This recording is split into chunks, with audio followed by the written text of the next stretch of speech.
Ganito po kalakas yung po ating bomba doon po sa kabila. Ayan. At ganito lang po yung gagawin po natin mga paryente. Yan o. Irrigation talaga. Ayan. Kasi mamayang hapon, mga bandang alas 4, pag medyo palubog na po yung araw, ay mag-ano na po tayo, lipat tanim na po tayo mga paryente, kasi napaka overdue na po yung ating punla doon. Mamaya sisilipin po natin, pero sa palagay ko ay overdue na po yung ating seedlings. Ano na po siya, sobrang taas na po. Ayan, ganito po yung gusto po natin mangyayari. Nindutas tubig pero green green. Yan. Oh, mo lagi kito gahapon o tikla. Yan. Ganito talaga yung ito talaga irrigation mga paryente. Wala po itong pagkakaiba doon po sa mga palayan na may irrigation kanal.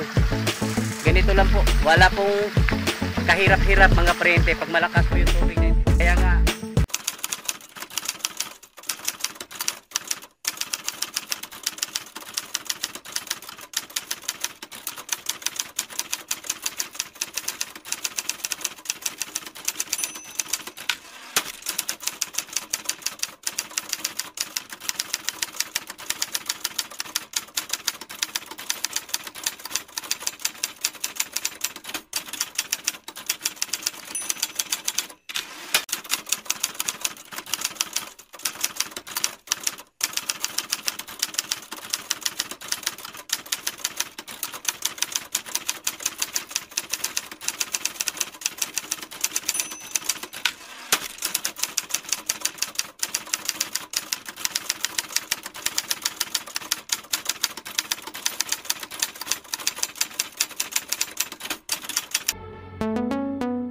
yan mga paryente, isang magandang umaga.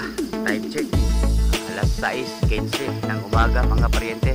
At nandito ho tayo sa ating papaya, kasi may napansin po tayo, medyo yung dahon po kasi nila mga paryente mukhang umiiksi, tapos lumiliit, para bagang sila po ay tumatanda na. At tayo po ay medyo nababahala kasi yung po ating yung susunod na batch po nito kapupunla pa lang. At gusto ko sana nating mangyari, magpang-abot pa po ito para hindi ho maputol yung ating supply. At sana naman po magpang-abot pa po ito. Ito po variety po nito mga paryente. Ito po solo.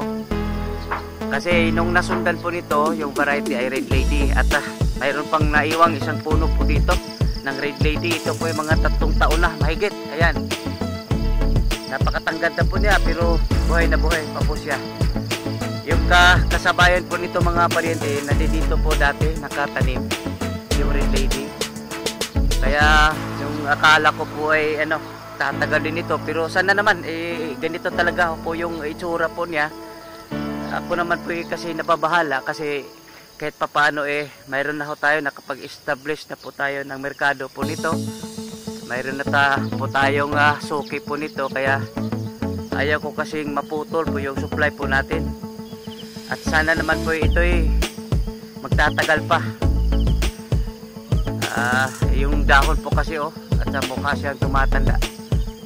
Ayan, sana magpang-abot pa po ito doon po sa ating yung susunod na batch po nito. At ito namang lupa po rito mga paryente, nung una po balak ko po nito hahatiin. Yung itatanim po natin dito kamatis at saka okra.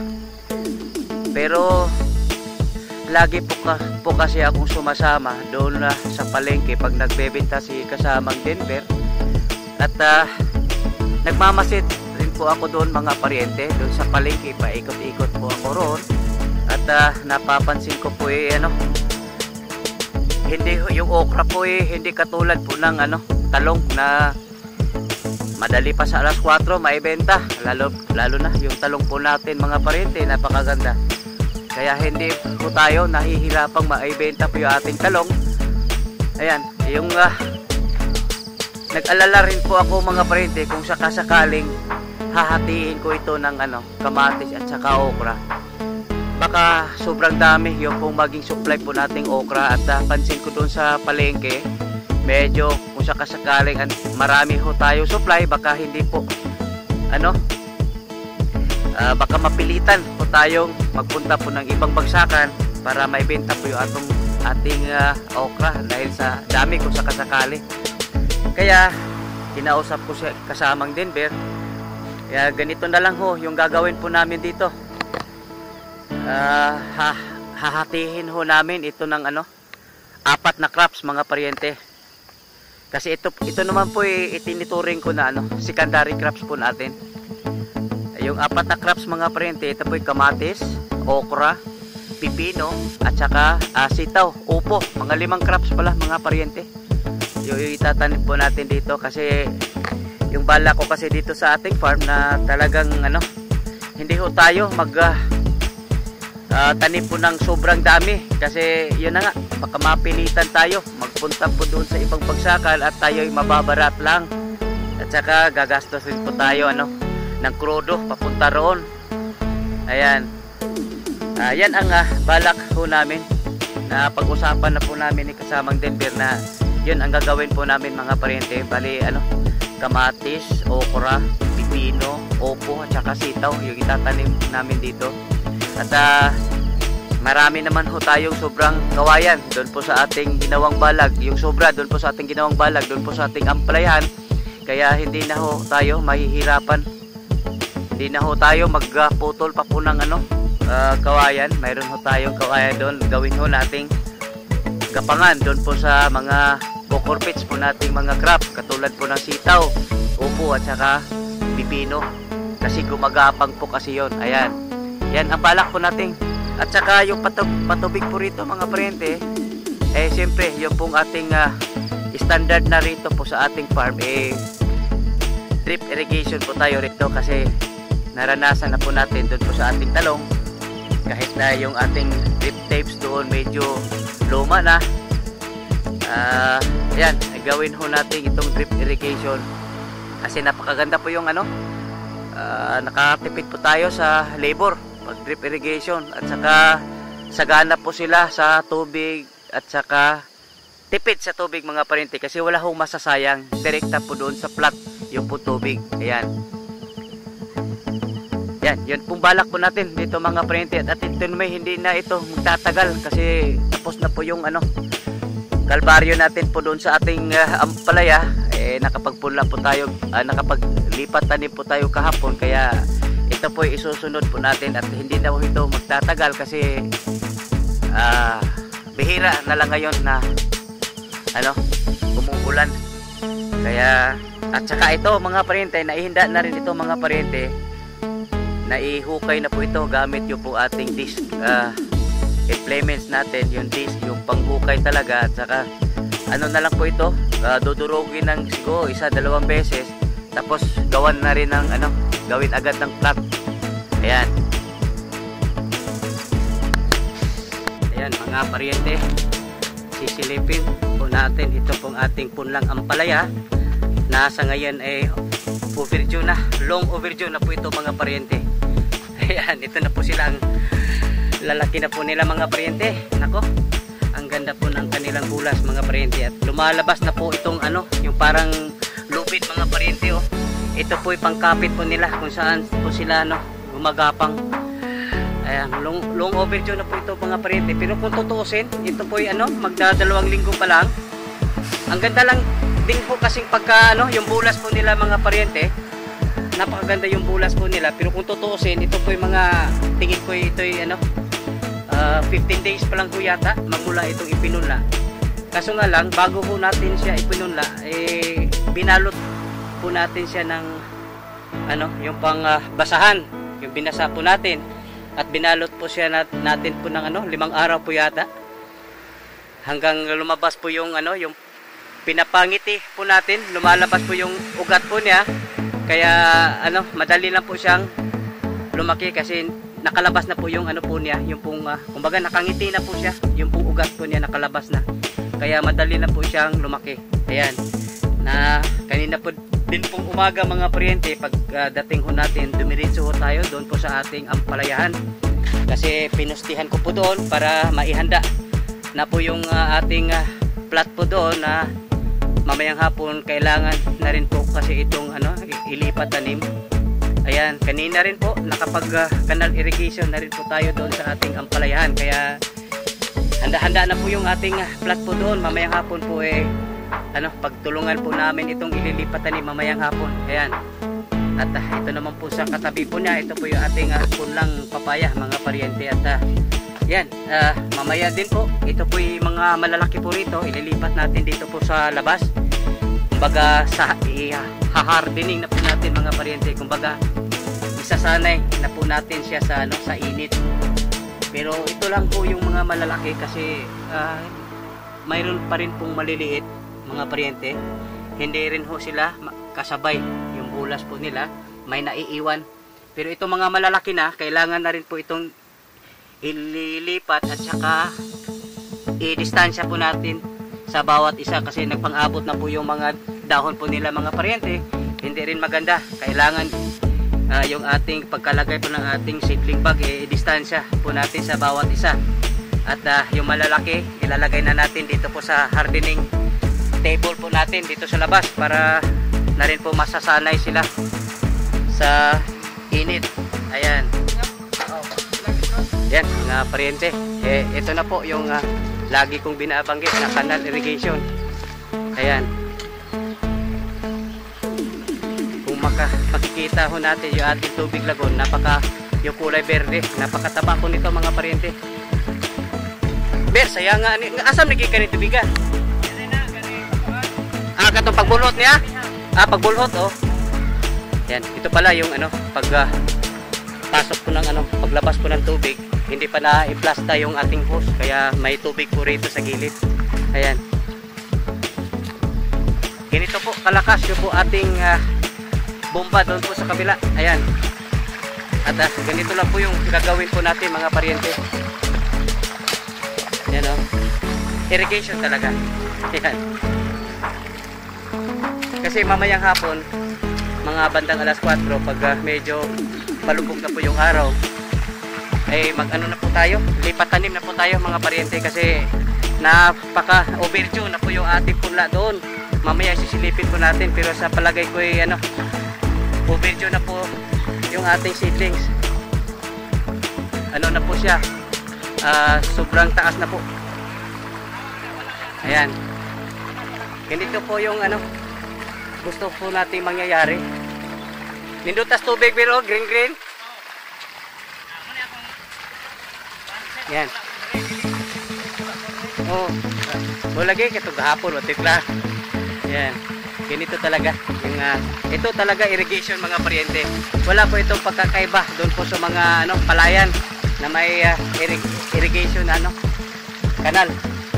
Ganito lang po. Wala pong kahirap-hirap mga paryente pag malakas po yung tubig natin. Kaya nga yung pong binili po natin na bomba, yung talagang malakas, hanggat maaari yung 10 horsepower at saka 4. Kasi makakatipid ho tayo sa labor mga paryente.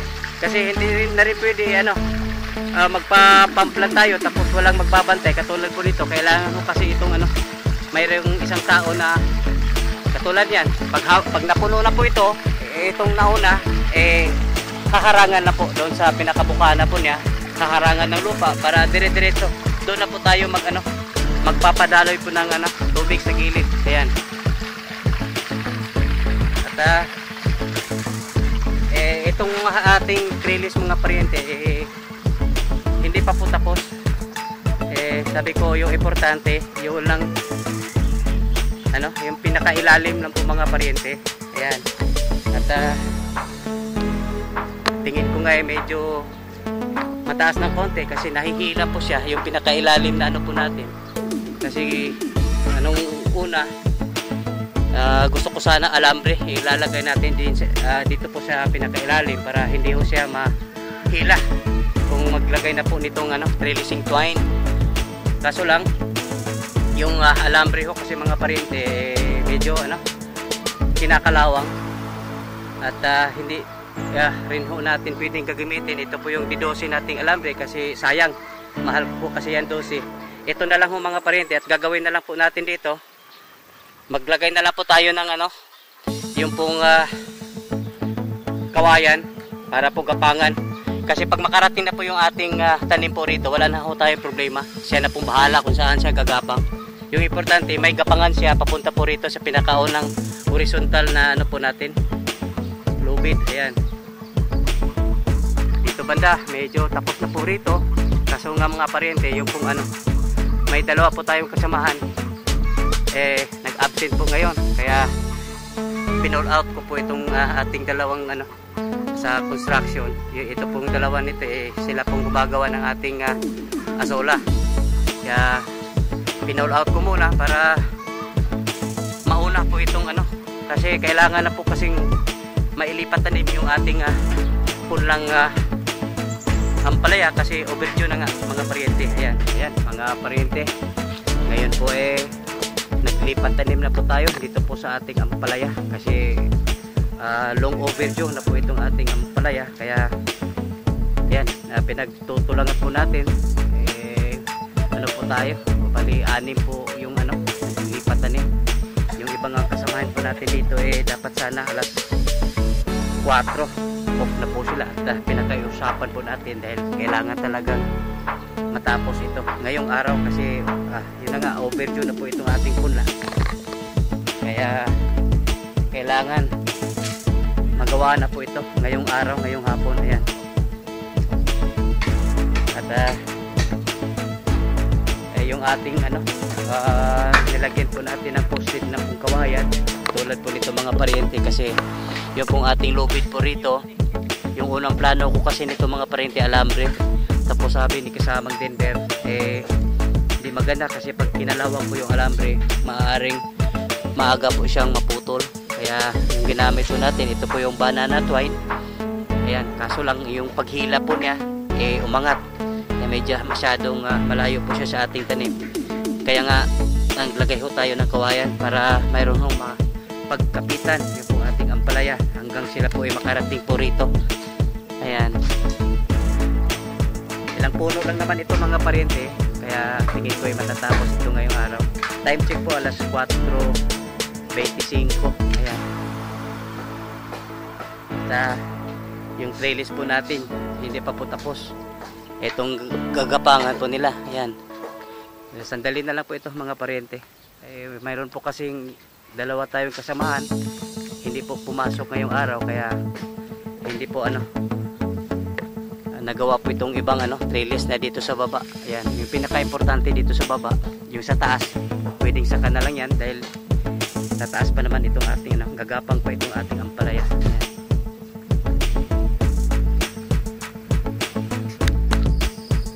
Ayan mga paryente, dito po tayo sa ating nursery house at ito po yung ating punlang papaya, nasa labas na. Ito po kasi ano, i-expose po natin sila sa direct sunlight. Tawag po nito mga paryente hardening. Ayan, dapat po masasanay na po sila sa sikat po ng araw, direkta. Kasi dyan po sa loob mga paryente, mayroon na tayong UV plastic dyan. Kaya bago po sila mailipat tanim, iha-hardening ho muna natin sila para hindi ho sila masyadong mai-stress kung sila po ay mailipat tanim na. Siguro mayroon pa po tayong mga 2 linggo para maihanda po yung ating mapaglipatan, yung pulo pa na mapaglipatan po nila. Ayan, at yung iba mga paryente medyo ano, nahuli, medyo maliliit pa yung iba, nasa loob pa ng ating nursery house. At maaari siguro sa sunod na linggo ito po pwede na po nating mailabas dyan. Ayan, at dito po sa tapat po niya, ito po yung ating mga passion fruit. Ayan, sila po ano, naghihintay na lamang na maihanda yung pong ating mapaglipatan po nila doon po sa gilid po ng ating guardhouse. Gagawa pa ho kasi tayo ng plot doon at maglagay na rin po tayo ng balag para po pag sila'y gumagapang po kasi itong passion fruit mga pariente. Yan mga pariente, silip po tayo saglit dito po sa ating mini lagoon. Yan, medyo lumiwanag po yun siya mga pariente. Yung pong yung mga dahon po andon, concentrated sila sa bandang kaliwa. At pansin po natin mga pariente, mukha yatang kumunti yung pong tubig po dito. Hindi pa po natin nagagamit po ito kasi wala pa po yung ating ni-request na bomba. Pero napapansin po natin mga pariente, may marka dun sa pinakataas po niya. May marka po siya. Siguro mayroong mga tansya po may mga 10 inches na nabawas po dun sa level po niya. Sa palay ko baka mayroon po itong yung pag plancha po nitong ating liner. Ito pong ating plastic na liner, baka medyo may tagas po siguro kasi hindi pa po ito nagagamit. At saka isang linggo lang po yung pagitan medyo marami po yung nabawas. Yung nabawas po nito sa tingin ko po dahil hindi po dahil sa evaporation, baka may po ito, may konting tagas, may yung siguro yung pagdugtong po ng ating HDPE liner, yung itong plastic, yung pagtansya po doon, baka mayroong butas, kaya medyo po siya, bumawas po ng kaunti mga pariente. Yung po ating tubig po rito. Ayan. At nandito rin naman tayo. Dadaanan po natin yung pong ating asola kasi sabi ni kasamang Denver, binawasan na po niya. Pinakain na po niya doon po sa ating mga grow out, doon po sa ating mga alagang manok. Tignan ho natin kung marami po bang nabawas. Yan, malapit lang din po kasi ito mga pariente doon po sa pinaka natin, lagoon. Yan, tayo rito. Ayan, medyo may nabawasan na nga mga pariente, pero marami pa rin po sila pero doon sa dulo bakante po roon.